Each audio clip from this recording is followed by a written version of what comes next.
Thank you. Good morning, everybody. And thank you for the opportunity of coming and presenting today. I've been asked to give a presentation to allow you to have a flavour of policing North Somerset and also to leave some time for questions. I'm only the commander. The real work is done by my team, and I'm very pleased to introduce one of my team here today, Inspector Liz Hughes, who's the Neighbourhood Inspector for Weston. Liz will be presenting alongside me, drilling down and giving you some more information about some of the work she's been up to in Weston-super-Mare. I'm going to start off with some magic numbers for you, just to give you an understanding of North Somerset as an area. 145 square miles to police, with a population of just over 212,000, but very rapidly growing. Liz will be touching on that a little bit later with the new development planned. 90,000 households. We have two neighbourhood policing teams, one covering Weston and one covering the northern part of North Somerset, with two response bases, one in each half of the neighbourhood. And in terms of staff, full-time equivalents, 213 police officers, 30 police staff, 35 police community support officers, 83 specials, and at the moment 5 volunteers, but many more currently being vetted and about to join our books. So on the scale of things, we're very much the same scale as Bath and North East Somerset, one of the smaller districts, we're very equivalent in many ways to that district, so comparisons are often useful. I want to touch on a couple of things just to highlight some of the key factors that makes North Somerset a little bit different. And this is a poster that I found from days of old. And I don't think it's a poster, Nigel, that we'd be promoting with our view on joint alcohol approaches nowadays. Say the sea's like one now. But of course, particularly the town of Weston-super-Mare had a real heyday in terms of a tourist destination in the 1950s, and then went into a period of decline. And that period of decline saw many of the hotels and bed and breakfast facilities being converted into houses of multi-occupancy, which has attracted particularly a very large rehabilitation, drug and alcohol rehabilitation business. Most of it very well run, some of it really problematic for us. So, although I've talked about North Somerset and Weston-super-Mare going into decline in terms of its tourist industry, I don't know how many of you have visited recently, because I went away for 3 years after having served there, and I think it's a town that's really on the up. Huge development on the seafront, Princess Royal Square, and at the moment, yes, a few cranes, but only because they're developing Dolphin Square, and there's more development to come. So it's very much a feeling of a town on the up and moving forward. For those of you been to further down into the town of Portishead recently, you won't fail to have escaped also what's happening with the marina there, and a definite feel that North Somerset is developing and that tourist industry is reforming. The other key factor is North Somerset's proximity to Bristol. The big city, very much a key factor in crime and disorder issues in relation to North Somerset, and particularly in the northern half of the area, we find criminals crossing the borders, and so we find we have to work very closely with our colleagues in Bristol in order to be effective at preventing those crimes taking place and detecting them as well. But certainly the proximity to Bristol, to places like Long Ashton and to Nailsea and Clevedon is very, very significant indeed. So turning to performance, how well we do what we do, these are pictures that I know you've been presented with previous districts commanders that have come along, so I'm going to just touch on them very, very briefly. In terms of reducing the number of victims, we've seen very much a downward trend in overall crime over the last 10 years. You can see a clear trend there, which isn't that different from many of the other BCUs in Avon and Somerset, and indeed nationally, because we have seen a reduction in crime. But it's been particularly significant over the last 5 years. And that picture of reduction is mirrored in serious acquisitive crime. So you might not be able to see the key there, but from the top, theft from motor vehicle, dwelling burglary, and theft of motor vehicle have all seen significant reductions. And then moving on to bringing offenders to justice, again, looking at the picture over the last 10 years, we've seen, and you'll be familiar with the progress on other districts as well, a steady increase in the number of offenders that we're catching for crime. The picture with customer satisfaction is also showing a positive trend and an improving trend. And our expectations this year are set very high in terms of further improvements. We're currently recording, over the last 12 months, the rolling 12 months, an 88.6 overall satisfaction level from the crime survey. And a lot of the emphasis in terms of our staff training and our processes are looking at improving that further still. So we're ambitious. I thought it would be useful if I shared with you what I consider to be personally some of the key success factors in achieving some of those results. And if we understand that well, we can look to how we can make a difference in the future. The first significant factor is the impact programme. And that for me makes absolute sense that by concentrating on the 20% of criminals who cause that 80% of crime, we are going to be we're going to achieve the best results. And the impact programme in North Somerset is very well established, with really good support from both the local authority and the probation service in particular. And those pathways that we all know help to tackle the underlying causes of crime with those prolific criminals are particularly well established. And the early intervention accommodation project that Sergeant Francis has recently set up was awarded second place in the recent problem policing awards. The second factor that I'll mention is more tactical, and that's Operation Relentless. And particularly an Operation Relentless that we ran last year that saw itself on the front page of the Mercury. And this was some covert activity that saw undercover officers tackling not just drug criminals, but those criminals that are connected with the acquisitive crime market. So your burglars and your car thieves, very much connected with drug dealing activity. And from that, 35 individuals have now been convicted and put behind bars. Now the impact of that, although it's very expensive in terms of the resources required and the impact on the district, has been huge. And since we've run that operation, we've seen a dramatic change in our profile of crime reduction. From about February onwards, we've seen some real drops at a time of year when, with some warmer weather coming through March, we'd have expected crime to be a lot higher. And my analysis is that having made a significant impact on this number of criminals, that's made a big difference.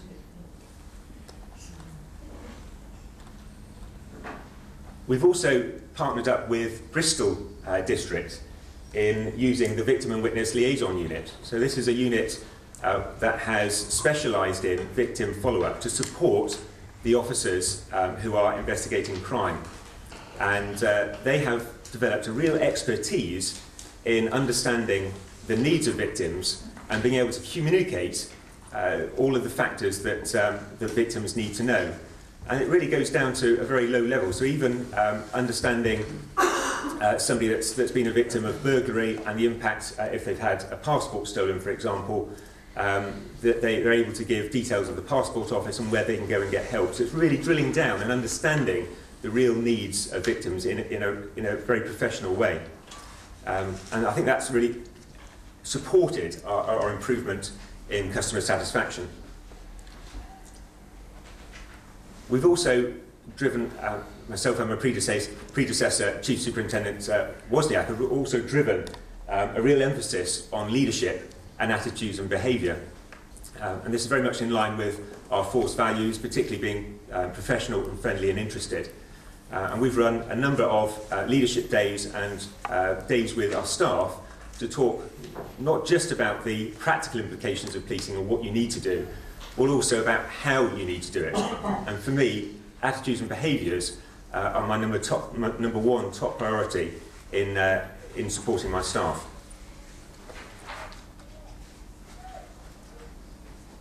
Looking over a longer period of time, one of the key factors I believe is making a difference and can continue to make a difference is improved data and analysis.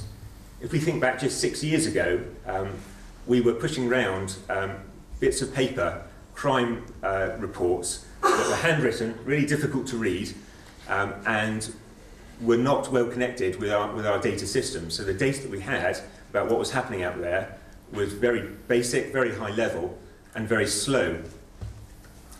This morning I was able to check on the system about a huge range of indicators that are now being looked at daily, and really drilling down on a case-by-case basis into what's happening with crimes. And we're able to pick up instantly if somebody has not answered their bail, instantly if somebody that's committed a crime on one district has also committed a crime on another, and be able to pick those out and pull them together.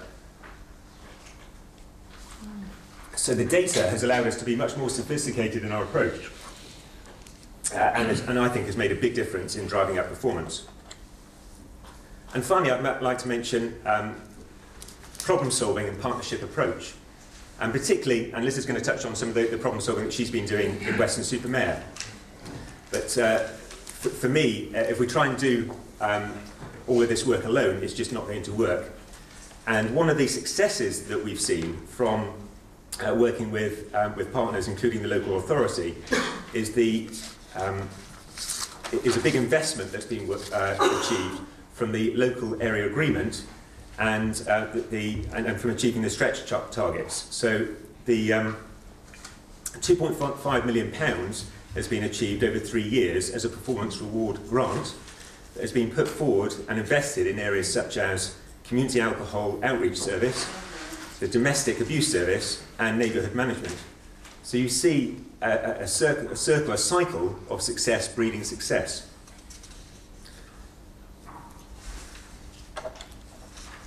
One of the things that I wanted to do was just talk about some of the, or a critical incident that had touched us recently on a national level, and it's one that many of you will be familiar with. It's the case of Nigel Leet, who was a teacher at Hillside School in North Somerset. And this reached very much the national headlines over the last couple of years, both when the incident broke and also subsequently with the publication of the serious case review. And this serious case review is now a must-read nationally for teachers, head teachers, governors, and really anybody involved in safeguarding. It's a case that should never have happened, where a teacher was able to seriously sexually abuse many children within his care over a number of years. And there were lots of lessons to be learnt within the education environment and for us all. But the overall picture in terms of the police response was a very positive one and was able to be portrayed publicly as very positive. We first got told about this issue at 9 o'clock in the morning. The victim who came forward was interviewed that morning, and by 1:30 Leet was arrested and hasn't seen the light of day since. So from a policing perspective, it was a very positive response. But as part of the partnership, we're very clear that we need to pass that message out, not just within North Somerset, but elsewhere, to make sure that what happened here, which is a failure of communication, a failure of leadership within the school, doesn't happen again. On a lighter note, there's lots going on in North Somerset in terms of activities and policing operations. And a week on Sunday we have the T4 on the beach event. It will be sunny, I understand, Nigel? You will get the sunshine? Yeah. And I'm the police commander for this event. We expect just short of 50,000 music lovers, most of them very young, predominantly aged between 16 and 24. And the event is broadcast live on Channel 4. And this year it's the 10th anniversary of the event. And it's a real showcase for what Weston has to offer.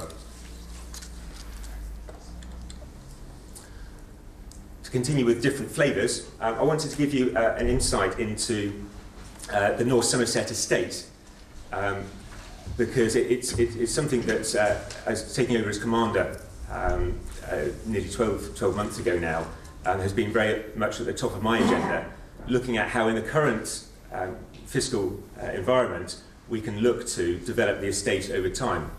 And we know that the majority of the emphasis is going at the moment into the PFI projects, but I've been very pleased with the support I've received, both from South West 1 and the police authority and the retained officers within Avon and Somerset, to look at how we can think differently about the police estate.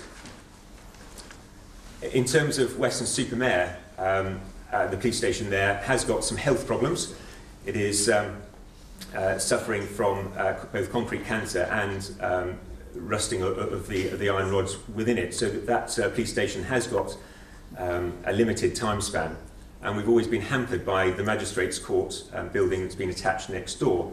But there's been a breakthrough recently with our negotiations with Her Majesty's Court Service, who were trying to get a financial tie-in for that building for the longer term, and that's been relaxed. So it does open up some opportunities, and we're beginning to explore what those opportunities might present us. Elsewhere, we're making more rapid progress. You'll be aware that Portishead Police Station is currently up for sale and was subject for closed bids. It closed on Friday. The plan is to move the neighbourhood policing team into headquarters here, and for me it really makes sense in line with what many organisations are doing across the country, and indeed North Somerset Council have a very ambitious, achieving a strategy of going from 18 buildings to 2. It makes sense for us to look at where we can share premises, and clearly Portishead has got a good modern estate here. So the neighbourhood policing team is not going. We're still committed to a neighbourhood policing team for Portishead, but they will be working in the future out of this building. Again, in partnership with North Somerset Council, we've managed to achieve use of the library, or community room within Portishead Library, which is right in the heart of the town, to be able to run surgeries, to be able to drop in, use computer facilities, so that officers on patrol don't have to always come back to the station. So we're very grateful for the support we've been given by North Somerset Council, and ultimately it will save us money further down the line. Part of that strategy of North Somerset Council has been to invest in 2 high-spec buildings, or to develop the buildings, one of which is Castlewood in Clevedon. And we're currently having some conversations with North Somerset Council about the opportunity of sharing space there. Those negotiations are still ongoing.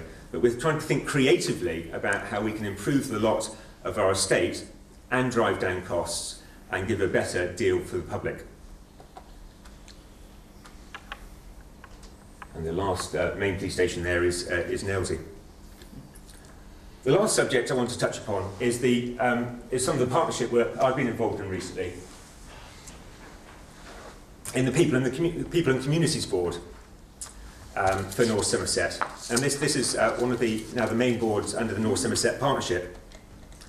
And the main concept is to bring together those 3 boards that existed previously. And we've seen a change in the statutory landscape, whereby the Health and Wellbeing Board is now being put on a statutory footing.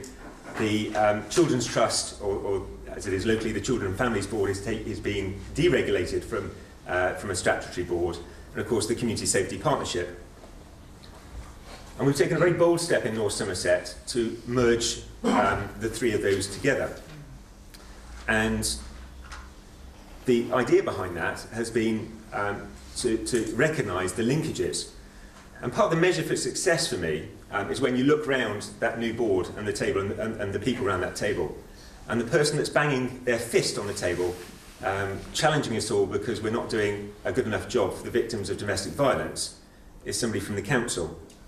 The person that's pointing out the gaps in education is somebody from the NHS. And the person pressing home the point and the case for integrated health and social care is a police officer. And we're beginning to see those dynamics really come together around that table. It also means, something I know my Chief Constable is very keen on, is that we have less meetings. But in reality, it was the same people going to the meetings anyway.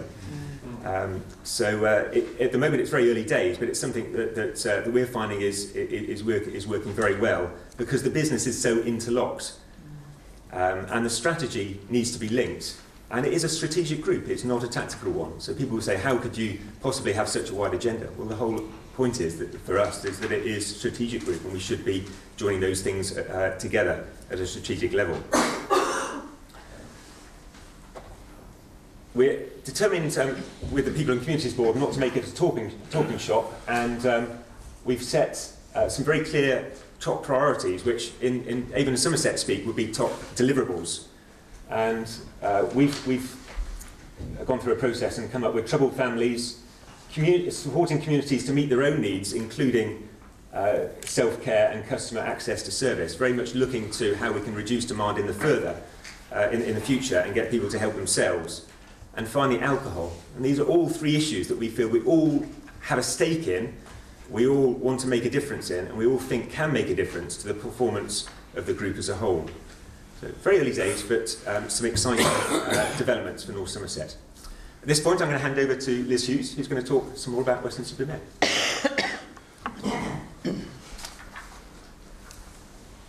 Good morning, everyone. My name's Liz Hughes. I'm the Neighbourhood Inspector for Weston, as Julian has said. And I've been in post for 5 years, which is the longest I've done any job. So in the police. No presentation on Weston would missing your picture of the beach. But what I want to give you this morning is just an overview of how Weston-super-Mare and policing the town is a lot more than just the focus on the beach.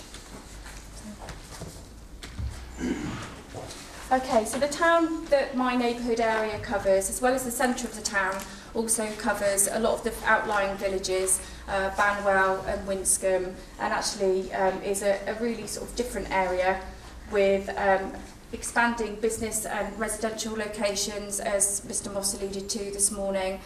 Certainly over the next few years we're going to see huge residential development in Weston. And Weston is, or North Somerset is a relatively affluent place, certainly if you look at the multiple indices of deprivation. We are 7th there for the starkest difference between those who are relatively affluent and those who are within the top sort of bands of deprivation. So Weston is becoming a very popular tourist destination, especially for day sort of trips, which can pose huge policing problems in terms of that transient community that we see. So I have 3 neighbourhood teams. The South Ward Beat team, who cover the area which is predominantly the Bourneville estate, and that is an area with quite significant deprivation, which I'll describe later. The Town Centre Beat team, which pretty much says what it does on the tin, it polices the town, has very sort of different issues, daytime policing issues of shoplifting, and nighttime economy to do with our nightclubs, pubs and clubs, which I'll talk about again later. And the Whirl and Milton Villages Beat team. So that's the more rural part of my policing area. And whilst the crime is a lot lower within those beats, they still have antisocial behaviour hotspots and pockets of crime, and are concerned about sort of visibility of their police officers and PCSOs. So again, my job is making sure that those officers are out on patrol, visible to their communities, and the communities sort of were accessible to them. So I know those graphs are very small, so I will just give you a bit of an overview, because I know Chief Superintendent Moss gave you a performance overview on some other larger graphs. So those graphs really, what I wanted to show you, over the last 5 years, we have really improved our detection rate in Weston-super-Mare on the upward trajectory. And for our serious acquisitive recorded crime, we're bringing that down. So for me, that's really positive news that my staff are working on the right sort of issues to make sure that we're detecting more crime and sort of improving our satisfaction for victims.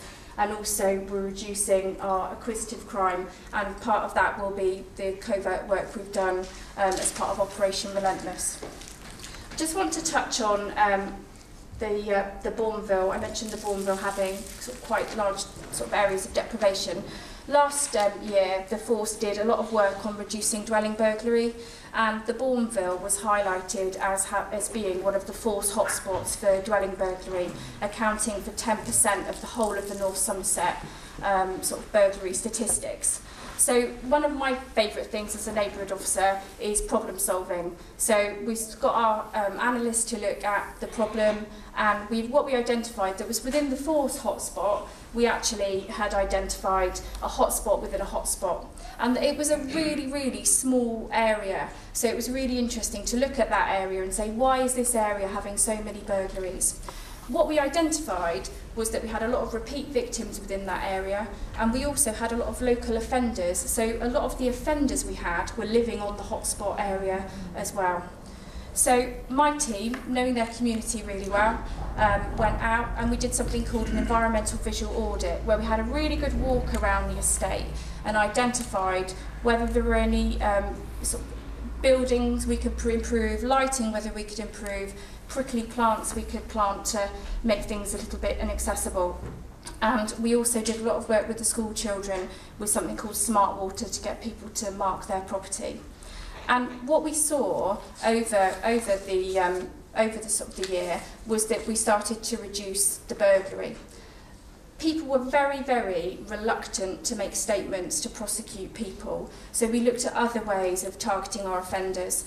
The Bourneville has got a very high social housing stock, so we looked at tenancy agreements, whether we could use the tenancy agreements to actually make sure that these people could move away from the area. What we saw last year when we sort of did our final analysis 12 months on was that we'd actually reduced burglary in that area by nearly 20%. But more importantly for me, we'd actually reduced the number of victims, and the numbers are quite small. So we had 10 repeat victims last year and only 1 this year, which for me was a really, really sort of positive trend. And what we've seen now as well is that we identified 17 key offenders. 5 of those went to spend some time in prison.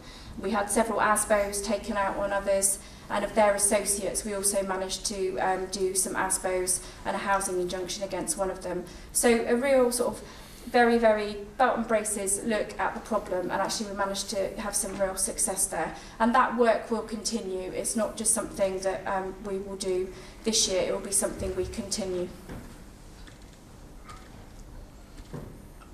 Challenges we face. I think the most interesting thing about sort of being the neighbourhood inspector for a seaside town like Weston is that you see very, very differences, seasonal differences in your crime rate, which can be quite challenging because unfortunately I don't have a separate room of officers that I can just open the door for in the summer and say, right everybody, it's time for you to come out and help us with the increased workload.